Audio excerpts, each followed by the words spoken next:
Welcome, everyone, to this briefing brought to you by the Israel Defense and Security Forum, IDSF.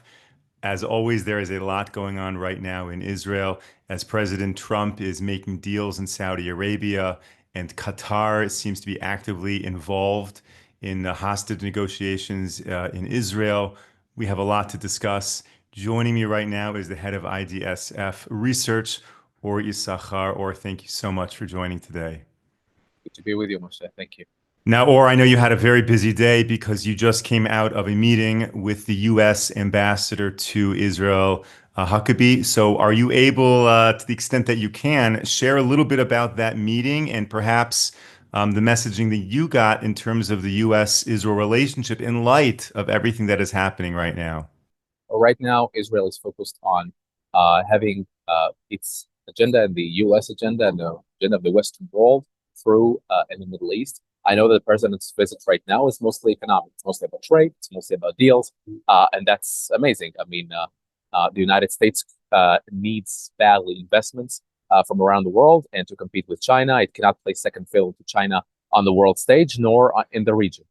And so this is great.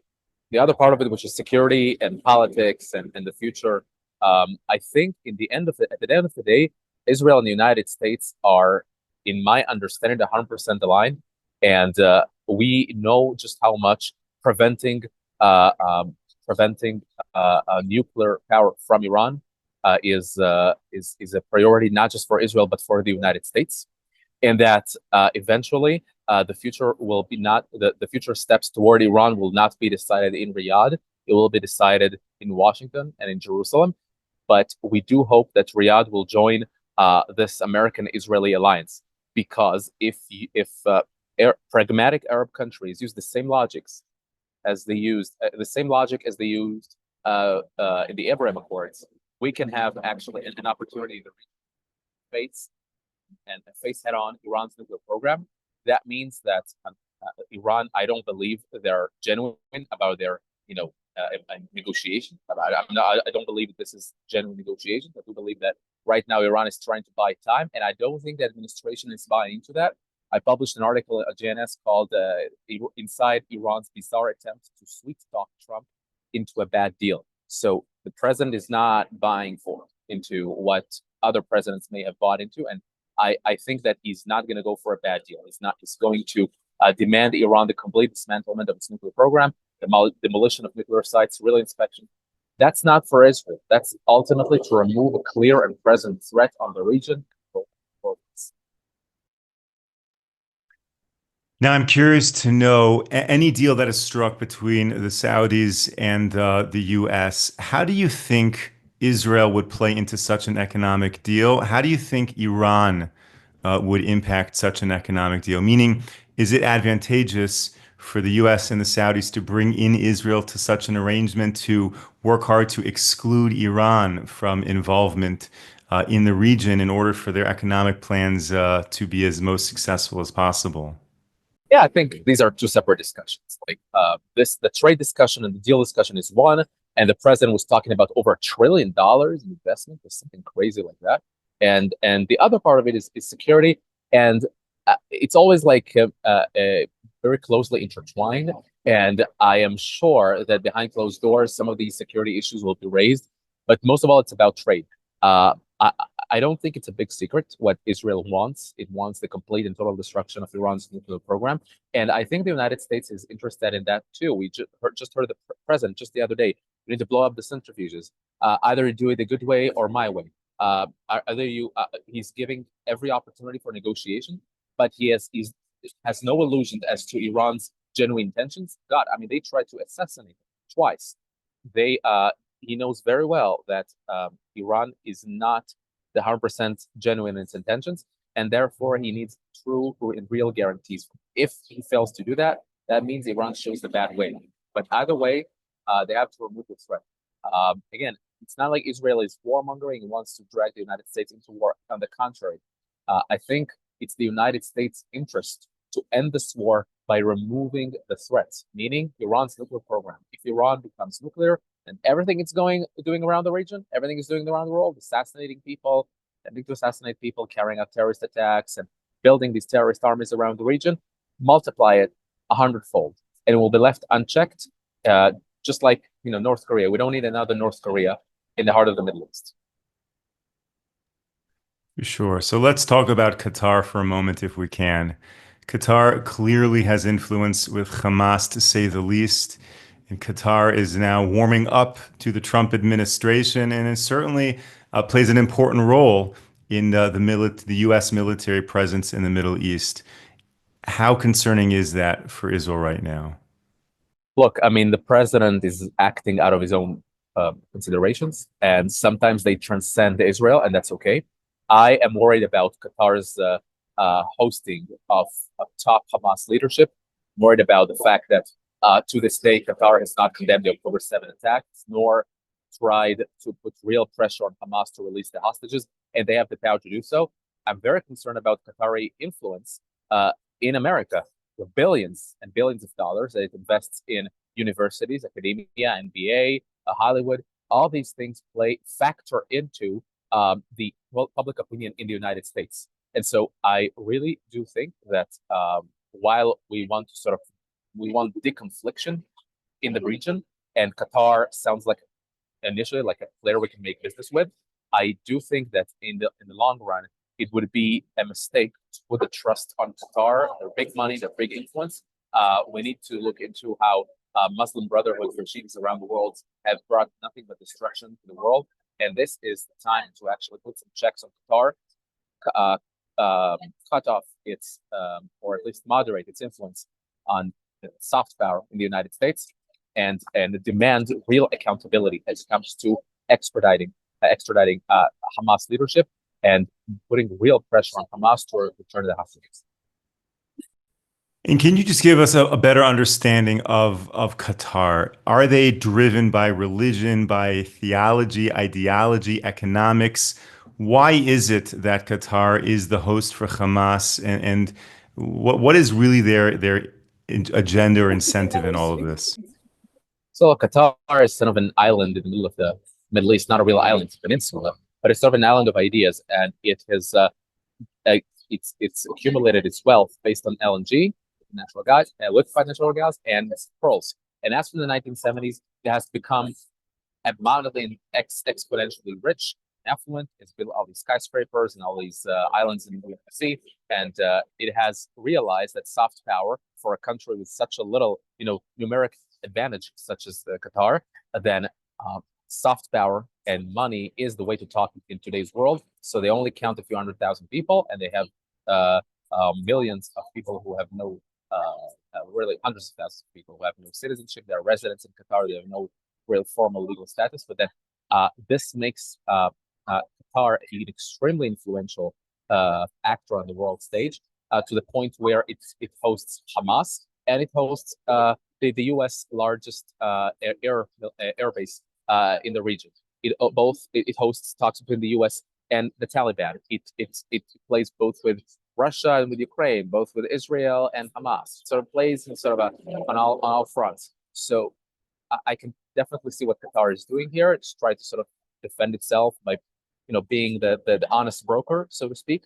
But I don't see it into that. I mean, the moment I see Qatar puts real pressure on Hamas to bring back the hostages, then I'll be convinced. And the moment I'll see it moderates its impact on universities in the United States, NBA, academia, Hollywood, all this soft influence, then I'll be convinced. But I don't think Qatar is going to do that. I'm reminding you that it auspices the Al Jazeera, which is really a pawn in Iran's hands and propagates violent anti-Semitic propaganda. It was the first one to report on the massacre on October 7, and it gives platform to Hamas and Al Qaeda and other terrorist groups. So it really is a double-edged sword to cooperate with Qatar. Although I do see why they want to sort of be close with Qatar rather than alienate it, but I would really be prudent as to not get too close to it and put on the table real demands. So, Or, I thank you for taking all my questions. I want to ask you a hard one without putting you too much on the spot. When you look at all of Israel's enemies in the region, Israel has a certain strategy. Now, whether the strategy is working or not, we can question, but there's a goal, meaning when you look at Hamas, Israel has a very clear understanding of who Hamas is and what they need to do to destroy them. Same thing with Hezbollah. Same thing with Iran. What is the strategy right now with Qatar? It's not black and white. It's not necessarily destroy Qatar. It's not build diplomatic relations with Qatar. So what is the path moving forward to open up the eyes of the West of to who the true Qatar is? Well, honestly, I don't think that's Israel's main focus when it comes to Qatar. I think it has more than enough problems to deal with, and the focus right now is Iran and Gaza and not Qatar. But when it comes to Doha, Qatar, and its influence in the world, I think hostages are the one topic that interests Israel the most. There is an Israeli delegation that's set to be out to Qatar again. The head of Mossad, the head of the ISA, they've all been to Qatar in the past year and a half. And I think Israel is trying to get the most out of Qatar that it can while not getting too close to it. There were even talks at some point Qatar will join the Abraham Accords. I just have a hard time to see it happen. I believe that the next needs will be Oman for Saudi Arabia. But I honestly think that the United States is more interested in what's going on in Qatar, and it should be worried that Qatar is giving platform to all these radical voices in Al Jazeera and Muslim Brotherhood and Hamas. And it's time to put real demands on the table. It's not enough to just cut deals. We need to moderate its aligned influence in the region. Money can be used for bad purposes, and money talks. And we can see how blood dollars from Qatar were used by Taliban, by Al Qaeda, by ISIS, by Hamas. So you can't, you can't eat the cake and have it. You can't just play on all fronts and hope to secure yourself. But that's exactly what Qatar has been doing. And apparently today, human rights abuses, all that, it all, dwarfs in comparison to interests. And when you see what Qatar is doing in terms of human rights and malign influence and terror funding, as opposed to what Israel is doing, just combating these very same things and espousing human rights, I think that's the answer is very clear. Now you mentioned Israel's interest in Qatar is the hostages. So let's speak about the hostages for a moment. We've been saying for a very long time on these briefings that the best way to get the hostages out of Gaza is strong military pressure. But at the same time, we see that somehow negotiations do play some type of role, certainly involving Qatar. So, what is that balance? And are you optimistic that these negotiations can bring about the release of further hostages? Look, I hope so. And it's been long overdue, this whole hostage situation. In my opinion, Israel should have been much tougher, much sooner, and to demand the release of all hostages immediately. And if not, there will be real consequences, including on Qatar. I am surprised that the U.S. administration during the Biden administration did not put more pressure on Qatar, because it did host and is still hosting the Hamas leadership. So it can put much more pressure on them. And so this is the real challenge here. In terms of hostages, look, we saw Idan Alexander being released yesterday. I was after almost 600 days in captivity. I don't know how we did it. Human instincts and human survival are probably very strong, because he must have superpowers, because he endured the most unspeakable suffering in Hamas captivity, including torture and starvation. And this is exactly the human rights abuses we should be talking about, not the imaginary ones that Israel is accused of. And so I really do believe that hostages will be released, but much more pressure needs to be put on Hamas. I fail to realize how come that a year and a half into this war, when they're surrounded, when Gaza is in rubble, Hamas is still dictating the terms. And I think that's because they are deep down underground in their tunnels, and some supplies are still, despite the claims, some supplies are still being given to Gaza, and this cannot go on like this. And I really do hope that at some point we will see a real change in that. That is a free hand to the IDF to act in Gaza, to release the hostages, and to kick Hamas out of it. So, to the extent that you can share with us, you just walked out of that meeting with the ambassador. Does it seem like the U.S. is supportive of the IDF really just doing what it needs to do in Gaza to end this war, or that there are more restrictions down the line? Look, it wasn't a non-direct conversation, of course, but what I can tell you is that I can see how the Trump administration is working hard to secure the release of these hostages. Some of them are American citizens. Dan Alexander was his last living American hostage. Like, he's Israeli, but he has American citizenship. Jersey.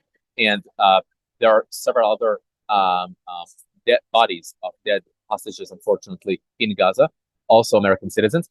But in the end of the day, these are all human beings. These are Israelis who are trapped there and they're kept illegally with heavy abuse. And we can see how Hamas is torturing them and using them in a cheap and a horrible way as bargaining chips. I think that the key here will pass through Egypt, less so through Qatar, but it could be, depending on the extent of pressure that they're willing to put on Hamas. In the end, if the IDF is giving a free, I would say, room for maneuver and leeway in Gaza, we would see real change. That's what I hope is going to happen. I want to thank all of our viewers who send in questions to help guide these conversations. Or one of the questions that is coming in is your thoughts or impressions about the absence of President Trump visiting Israel on his trip in the region. I mean, he has to fly over Israel practically to go from one spot to the next without landing here. Any comment on that? Look, I wouldn't worry about it at all. Trump welcomed Netanyahu as the first foreign leader in Washington, and then for the second time. And he's been talking to the president all the time. I can tell you that in the end, there are many world leaders who want to speak to the president. I don't even think the French president of the UK prime minister speaks to Trump as much as Netanyahu does. And to be honest, this trip, as you know, I watch the American media all the time, it's mostly a trade trip. And for that, to that end, Saudi Arabia, Qatar, UAE are probably the best places to do so. Israel, of course, is a great business, but I guess not $1 trillion. And so I am confident the president will come back to the region soon to visit Israel, to visit Jerusalem. He did it the first time in his first foreign trip in his first term was to Israel, and I wouldn't worry about it at all. He deeply cares about the hostage issue and about Iran and about the Gaza war, and he's dealing with these issues every single day. That's what I see. And I think the Israelis are also speaking to him all the time about this, and his team, Witkoff and Marco Rubio and the team around him. I wouldn't worry about it too much. It's mostly, as I understand it, mostly a trade trip, not a political trip. Or, it's so interesting because most people get their impressions from the news. And when you're trying to assess the U.S.-Israel relationship, you look at the headlines of the major media, and many people are walking away really questioning the strength of that relationship and the intentions of the administration. But when we hear from you, and I've spoken to a couple people earlier today on our team about this, it's a different impression when you're really behind the scenes, hearing firsthand from the people in the field making these deals and working on these relationships. Things sound a little better from your perspective than from the outside perspective. Would you agree with that? That we shouldn't listen to everything that we're hearing in the news about the details of this trip and its implications?